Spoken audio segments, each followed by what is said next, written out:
The gavel's echo had barely faded before the silence in the Frank Crowley Courts building in Dallas became absolute.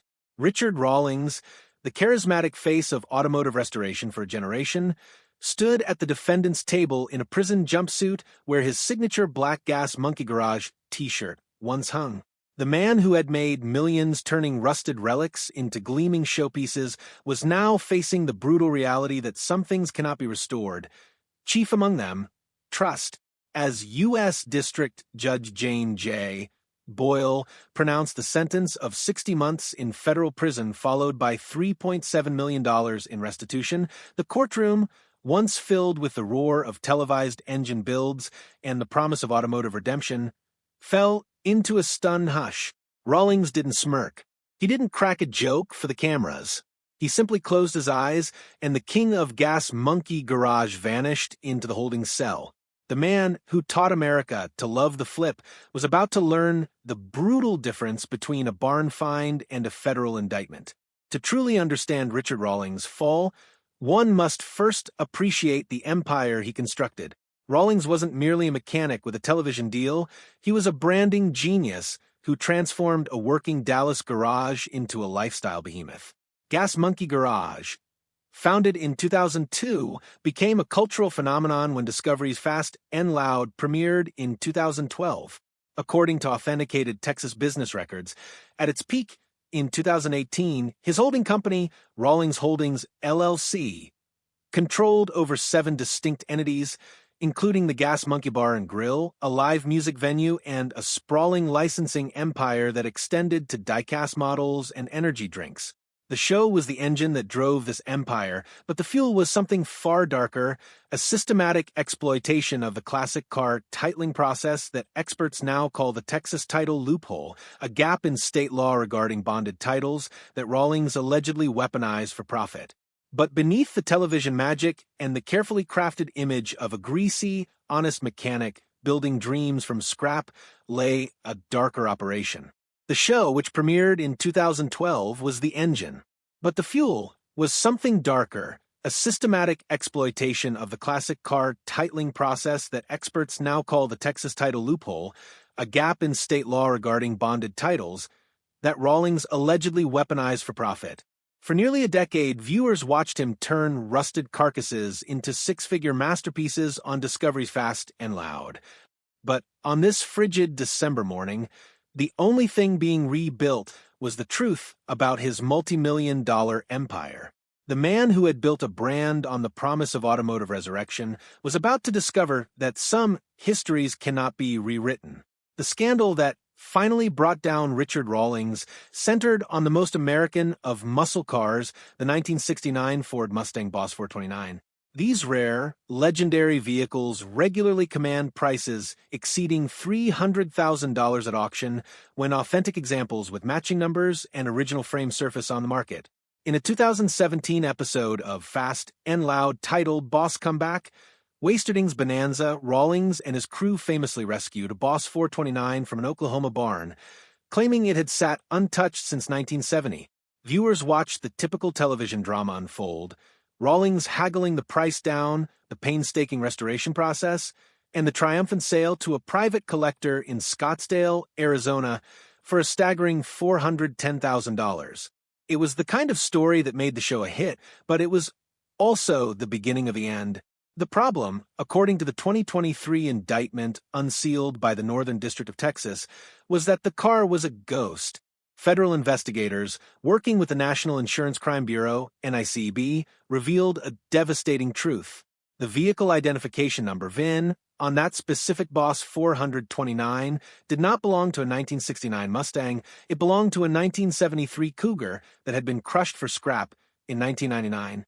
Using advanced laser etching technology that rivaled that of state DMVs, the indictment alleged that Rawlings' shop had fabricated a new VIN tag and welded it over a repaired firewall.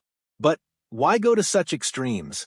The truth was that the actual body of the car was a rebody, a salvaged Mustang shell purchased for $8,000 from a Louisiana junkyard after it had been damaged in a fatal flood. By assigning a clean, fake VIN, Rawlings effectively laundered the car's history, transforming a flooded, unsellable chassis into a matching numbers masterpiece worth hundreds of thousands of dollars.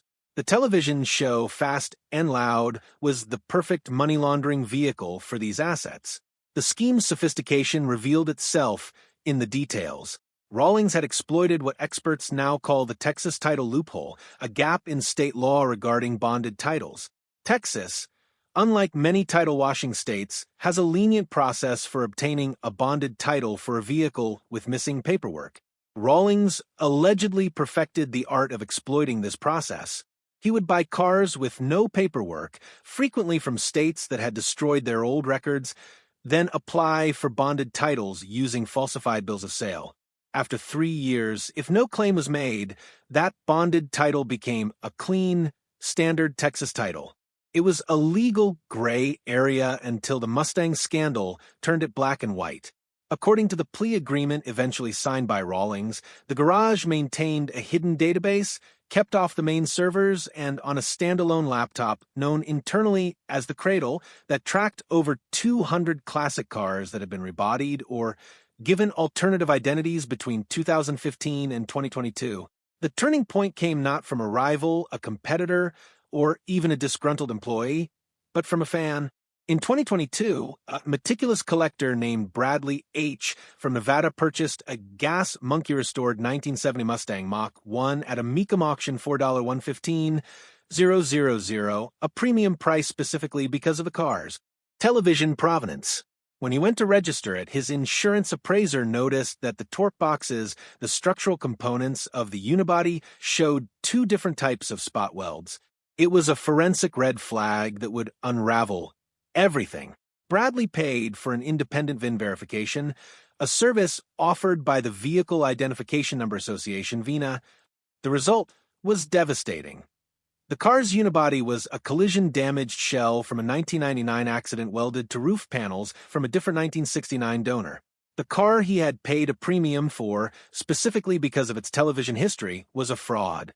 Bradley sued, and when his lawyers subpoenaed Gas Monkey's internal records, they found a pattern that caught the attention of the FBI's art crime team, which routinely handles high-value vehicle fraud. What the subsequent federal investigation uncovered was not a single mistake, but a systematic process. The scheme was elegant in its ugliness. A car with a salvage title worth $20,000 would be stripped to its bare metal. The original VIN stamps, hidden in the firewall, transmission tunnel, or radiator support, would be ground down and filled with lead. Then, using stencils and acid etching kits that mimicked Ford's 1960s factory methods, a new VIN from a legally registered but long-crushed car would be applied. The indictment alleged that Rawlings used this tactic to sell at least 34 fraudulent vehicles to unsuspecting buyers across 8 different states. The total estimated loss to victims was $4.2 million. Richard Rawlings understood that a car featured on television carries a halo premium. He was not selling steel, he was selling a story. By broadcasting the restoration of these fake Mustangs, he created a contemporaneous paper trail, the episode itself, that acted as a de facto certificate of authenticity. Who would doubt the provenance of a car they just saw pulled from a barn on Discovery Channel? The Fast and Loud production model created an impossible pressure cooker. Behind the scenes, former crew members, speaking under condition of anonymity to automotive outlets like Jalopnik and Road and Track in early 2024, described a culture of deadline-driven VIN swapping. When the cameras were rolling, the drama was about finding parts or welding frames. When the cameras stopped, the real drama was about titles and the relentless pressure to deliver high-value cars that would make for compelling television. In the courtroom, the victim impact statements painted a portrait of betrayal that went far beyond money. A retired firefighter from Ohio testified that he had liquidated his retirement fund to buy a Rawlings-restored Shelby GT500 for his son's wedding. He presented the judge with photographs of the car's engine bay, where the fake VIN had begun to flake off under the heat. "You sold me a dream," he said, his voice trembling, "and gave me a felony I didn't know I was committing." As the prosecution pointed out, owning a vehicle with a tampered VIN is a crime in itself in many jurisdictions. Many of Rawlings' victims are now fighting to keep their cars from being seized by the FBI as evidence. The emotional toll was devastating. These weren't just investments. They were dreams, passions, and in some cases, family heirlooms that had been purchased on the false promise of authenticity. The legal defense attempted to paint Rawlings as a victim of his own success. His attorney argued that the day-to-day operations of the garage were delegated to a shop foreman who has since fled the country. They claimed Rawlings was a TV personality, not a metallurgist, and that he trusted his team to handle the paperwork.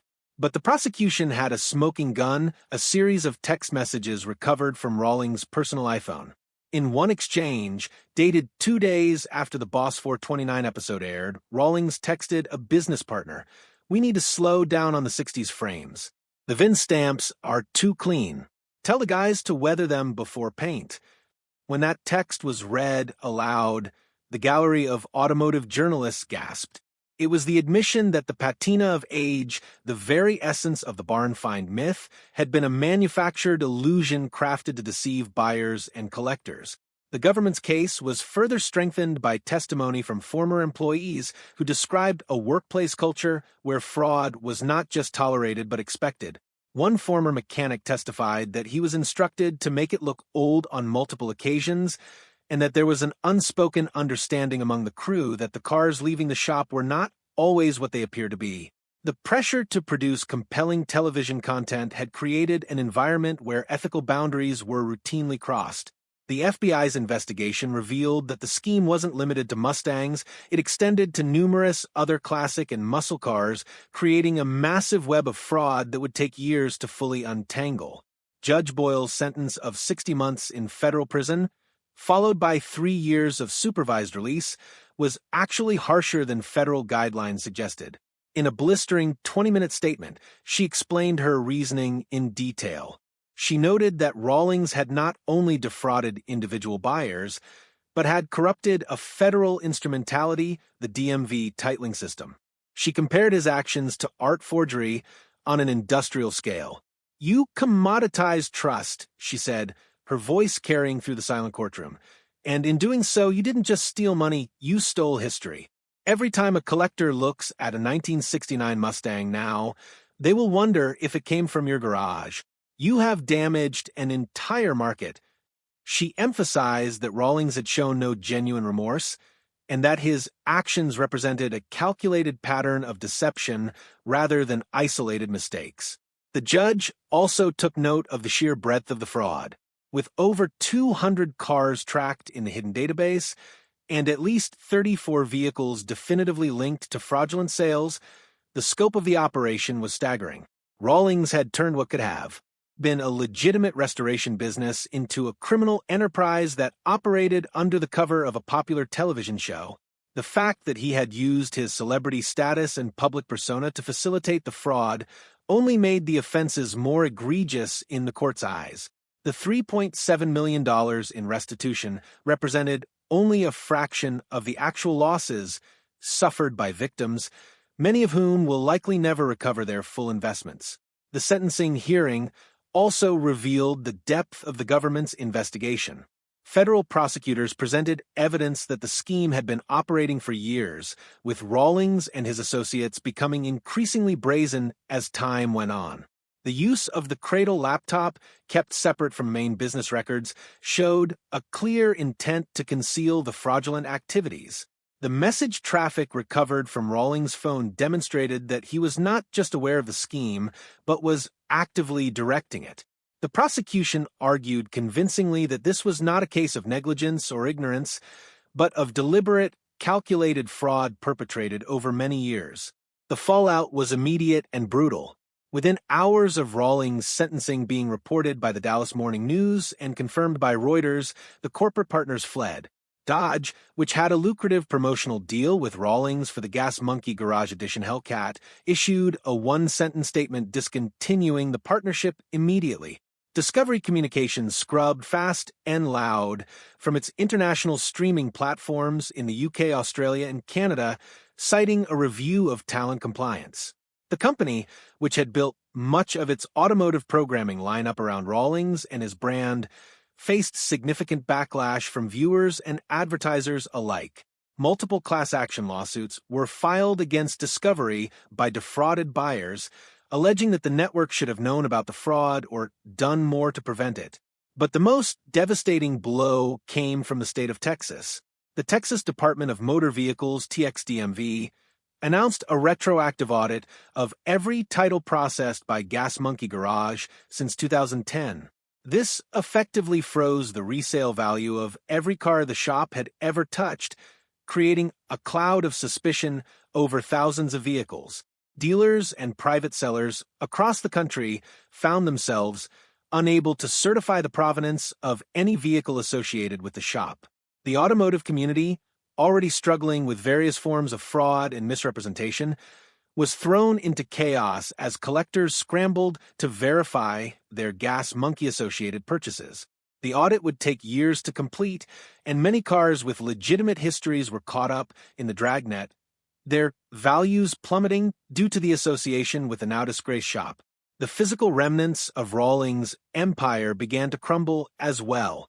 The iconic Gas Monkey Garage on Bisbee Street in Dallas closed its doors, its famous neon sign finally going dark for good. The Gas Monkey Bar and Grill, once a tourist mecca that drew fans from around the world, was sold to a bankruptcy liquidator in a fire sale. The assets, the lifts, tools, and dozens of half-finished projects were auctioned off by the U.S. Marshals Service in November 2024. In a fittingly symbolic twist, the top bidder for many of the lots was a consortium of Richard Rawlings' former victims who planned to display the fraudulent parts as a traveling museum exhibit titled The Fake Mustangs. Their mission: to educate buyers on how to spot title washing and prevent others from falling victim to similar schemes. The collapse of Richard Rawlings serves as a stark pivot point for the automotive entertainment industry. For years, reality television has walked a fine line between docudrama and outright fabrication.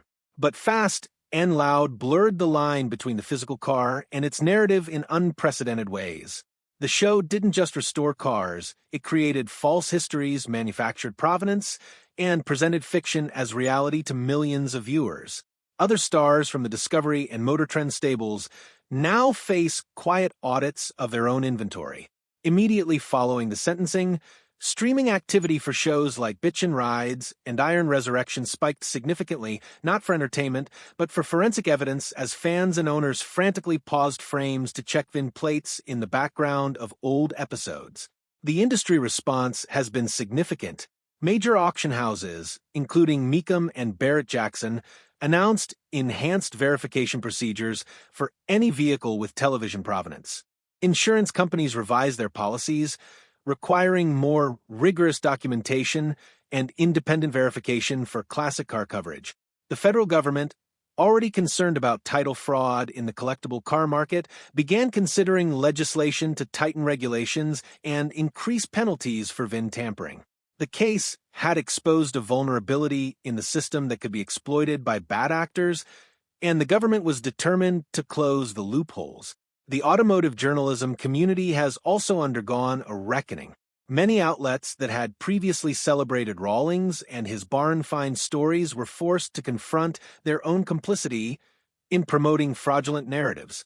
Some journalists faced questions about whether they should have been more skeptical of the stories they were reporting. The case has led to more rigorous standards for automotive journalism, with publications demanding more documentation and proof before reporting on discoveries or restorations.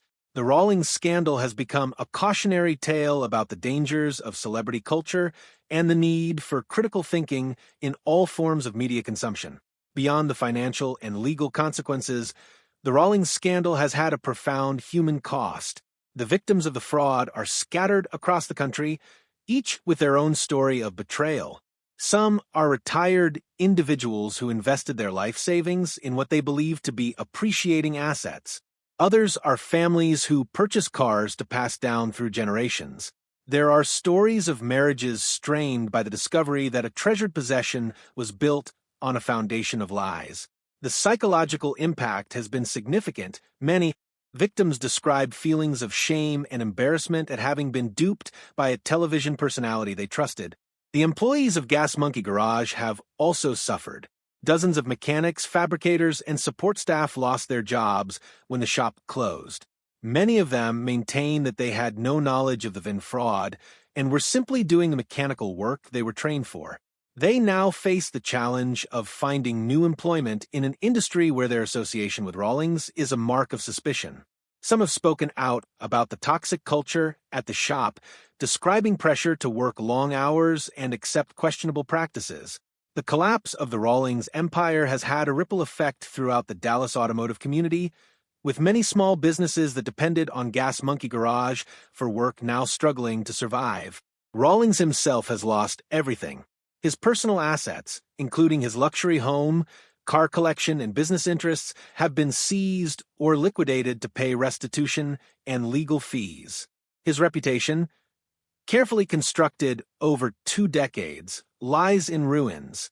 Friends and business partners have distanced themselves, eager to avoid association with a convicted felon. His family, long shielded from the public eye, has been thrust into the spotlight by the scandal. The man who once had the world at his feet now sits in a federal prison, his empire reduced to ash.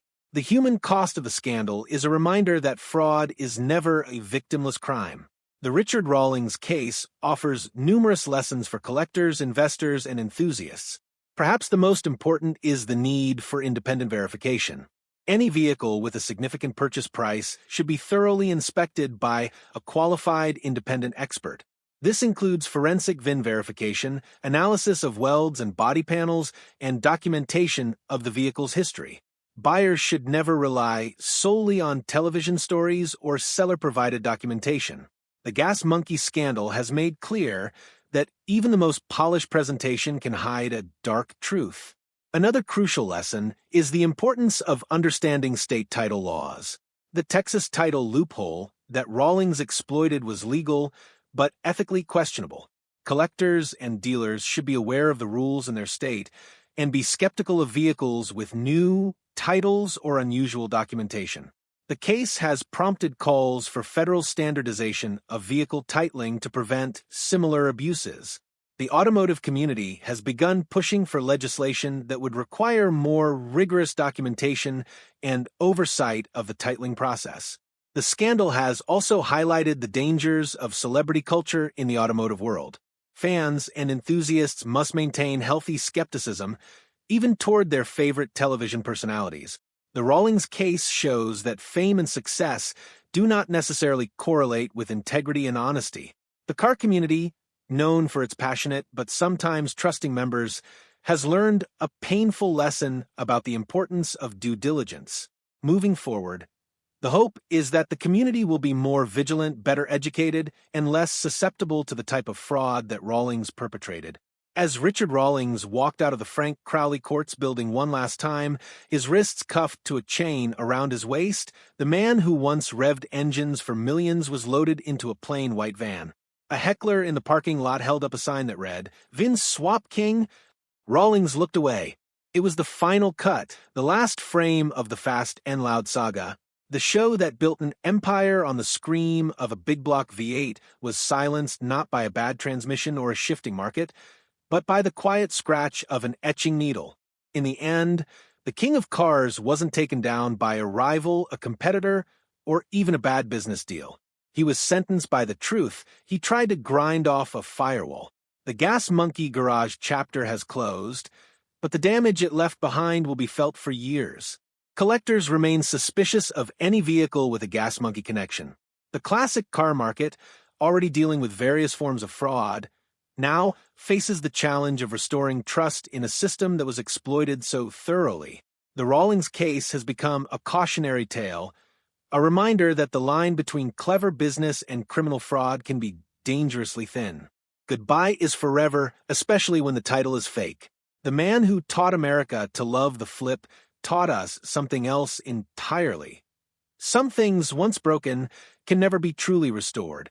In the end, the legacy of Richard Rawlings will not be the beautiful cars he restored or the entertaining show he created. It will be the damage done to the automotive community, the lost trust, the stolen dreams, and the broken hearts of collectors who believed in the dream he sold them. The king of Gas Monkey Garage has fallen, and his kingdom will never rise again. The final rebuild, it turns out, was the truth, and it was the one thing Richard Rawlings couldn't fake.